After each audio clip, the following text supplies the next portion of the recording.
Hey guys, Will here, and looking at the title you're thinking, what is this guy doing? I mean, he's made 3 FIFA videos and now he's doing movie reviews. Let me get this straight, I'm a big movie fan. What better way to show my passion and my opinions is to do movie reviews on my YouTube. Hopefully I'm trying to release 1 a week. It's going to be a new series start of this year, so this is the first video, and let's get into it.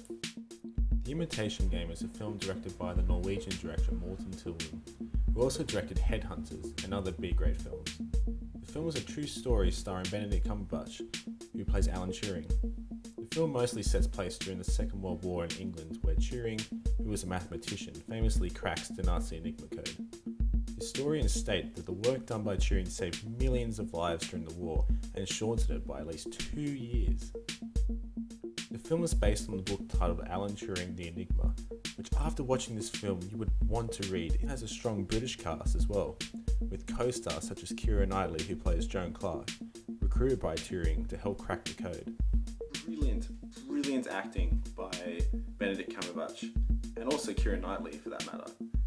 He must have studied Alan Turing for months on end to get it, just nail it. The film starts years after the main events, and it goes back to the main events and keeps going backwards and forwards, and also shows scenes of his childhood in high school with his best friend. At the start of the film, you're not really sure where the film's going. It gets a bit confusing with the jumping between time frames.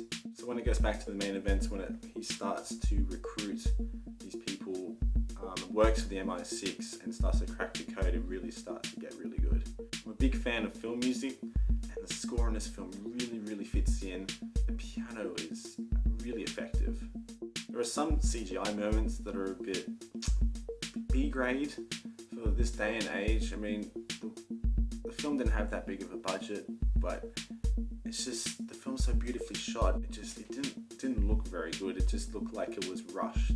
There's a big controversy in the film, like Alan Turing is actually comes out gay, but he doesn't want to say this because back in the early 20th century, being gay was not accepted and you could go to jail for such offense. Living in today's world, that is ridiculous. That is just unheard of. Imagine what Alan Turing was going through back then. Alan Turing received hormonal therapy because back then being gay was a crime. I can't wrap my head around it. It's just so ridiculous. You really feel what he's going through, and the acting is just really enforces that. My only criticism with the acting is that it's a bit too mannered. Just doesn't flow. Overall, this film is brilliant. There are hardly any flaws. It's beautifully shot, beautifully directed. The dialogue is very good.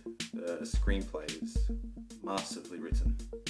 This film really stood out visually. It's very colourful. The cinematography is exquisite.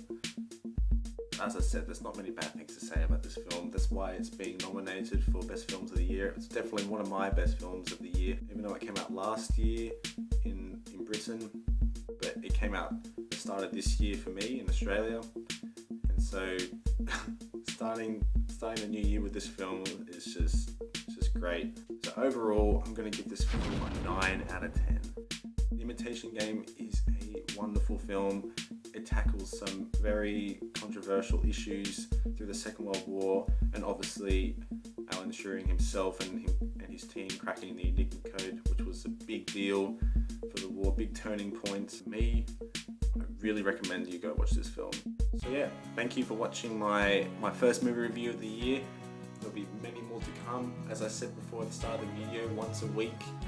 And like and subscribe to see more. See you in the next video.